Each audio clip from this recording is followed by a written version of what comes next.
So, Shreya, or Kreshe, as I like to call you, as I love to call you, I feel like every conversation that we have, in itself, it is a podcast. I mean, the range of conversation, the range of topics that we cover while talking, and the stuff that we like, stuff that we don't like, somewhat on the similar lines, and the experiences that we had, and stuff that we've been through. And I think every time we talk, there's a lot of value adding to the conversation rather than just words, and there's a lot of meaning to it, and there's a lot of well wishing that is happening for each other, I believe so. All right, Rajat Kumar underscore 555, as I like to call you now. I don't know how we got into calling each other by our Instagram names, but it's become a thing now. It's a Shreya and Rajat thing. Yeah. No, thank you for having me on your podcast. It feels like a deja vu moment, honestly, because somewhere in my random visions, I had this thing that we would do this and it would be so cool because, as you rightly said, all our conversations feel like a podcast in itself. We've discussed innumerable things, and I'm so glad that it's finally happening, like officially, and it'll be like out there for the world to hear. So it's fun. So coming back to New York City and our friendship and film school and everything, I have a very important question that I need to ask you before everything. Okay. um, okay, so you have to tell me what it felt like to stand at 4 o'clock in freezing morning in front of Gigi Hadid's building waiting for Zayn Malik to walk out. And then how did it feel when you fucked up the entire picture by crying and him standing? Oh God, when you put it that way, you make me appear like this stalker. But No, but no. Let me tell everyone that you're not a stalker. You are absolutely in love with Zayn Malik since I don't know when. I think I was about 15 when I came across this picture of Zayn Malik, and I was a teenager. He looked So it cute. I start. wanted to know I'm more. sorry. So it started with a picture. It It started started. with a picture, actually. It started with a picture. Uh, Okay, nice. a picture that was not in a hair salon for once back then. But yeah, it started with a picture, and I was really curious about who this person is. So I just looked him up further, and uh, it led me to this music video, What Makes You Beautiful, which at the time was the thing. It had taken over teenage girls all over the world, and I was I no remember. different. I was no different. So now tell me, like, you lived in the greatest city on this planet and you studied what you wanted to study. You studied filmmaking. And so a lot of people, it's not a, I know it's not the greatest thing to live in New York City, but for me it was like an achievement, because for me it was my dream city. I would like to believe that you also admire the city a lot, because we also had our mutual love for the city. And so how was it, surviving and struggling in that city, and also learning something that is not, it might look easy, but it's not. Filmmaking in a whole, in its the entirety, is a huge concept. How was Digital Film Academy for you, the private school that we went to, and the environment that we had in school? How was it? Just tell me, how was New York City? How was film school? Right. So yeah, I've often before I was there, I've often dreamt of like the Gossip Girl life, which is most for the most part in New York. And well, when I did enter, it was a very different story. No Gossip Girl kind of lifestyle here. I started by being left at a doorstep in Jersey City, which is like a mini India in itself. So It's at first easy I to get lost in Jersey City as compared to New York, is what I feel. Jersey City, so many Indians, so much crowd.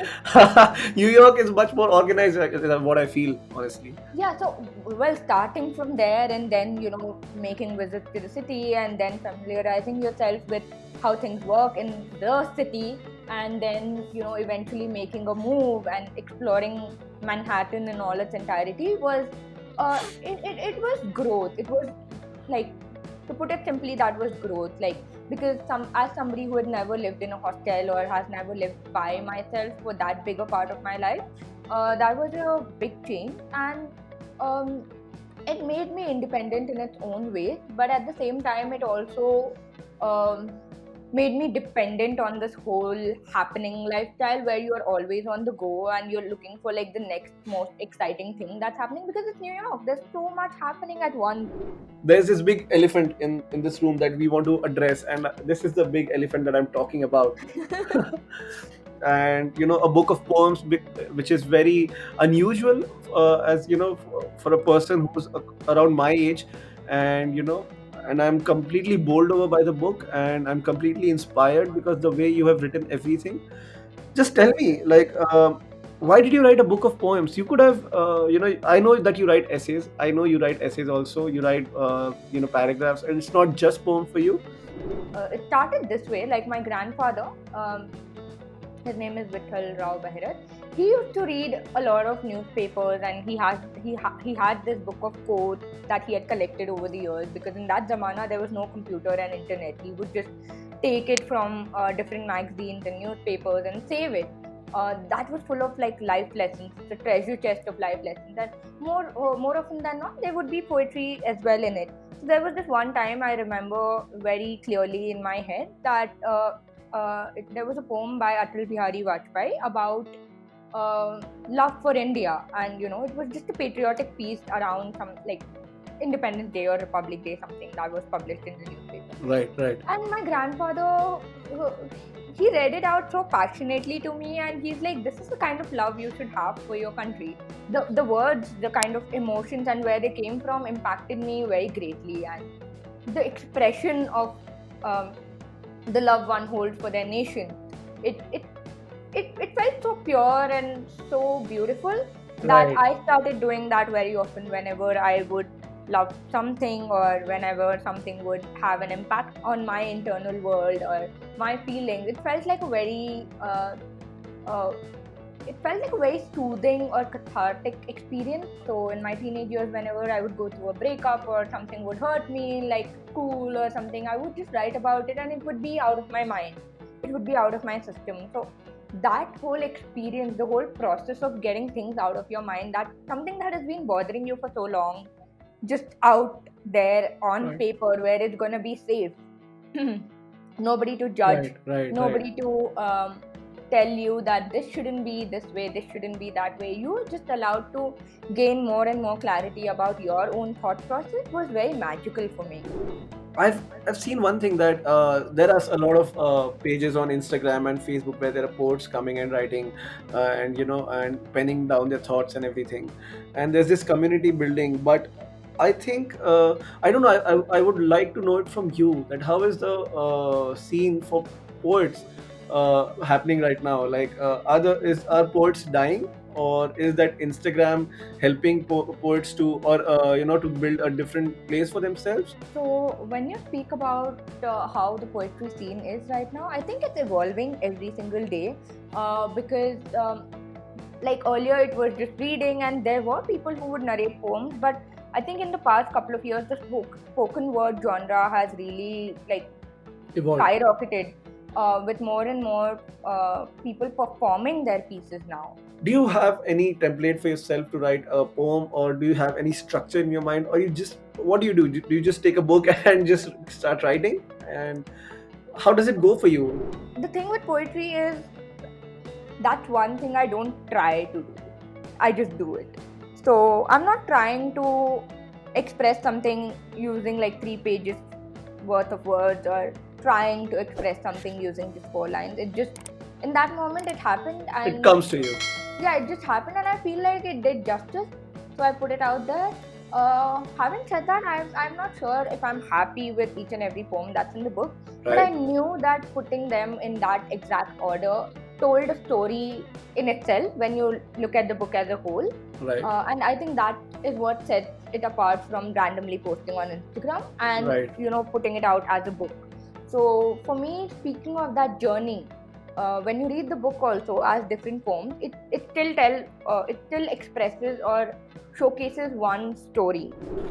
So, yeah. So, coming back to the book, Unwise Love, I think there are certain lines that moved me to no level and to no extent, and I really want to share, what I took from this book of poems. There's a lot of things that I took from this book, but I think the one verse, the one stanza, the one paragraph that, I don't know. I'm not sure if they call it paragraphs in poems. You can correct me. A stanza. Yeah, right, right, right. That's what we learned in school when I was daydreaming, right? So, so the one stanza that worked for me was, and I'll read it. It goes so: There is no end to poetry.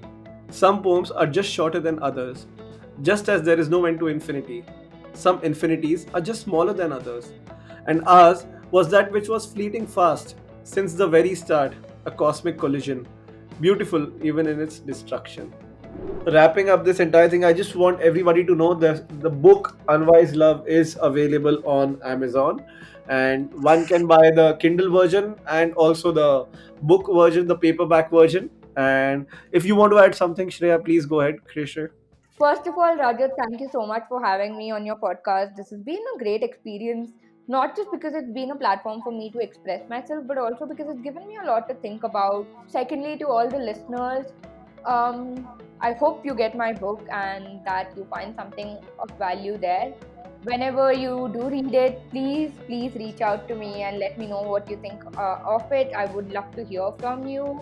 Amazon reviews and everything helps too. So yeah, do connect. I'm always looking forward to connecting with new people and getting to know them and their stories, talking about everything under the sun, including Zen Malik. So yeah, looking forward to And that. one thing that I'll add is that there's something for everyone in this book. Yeah. Everybody who reads this book, there's something for you. So read without judgment. Just read with an open mind, and you'll know what I'm talking about.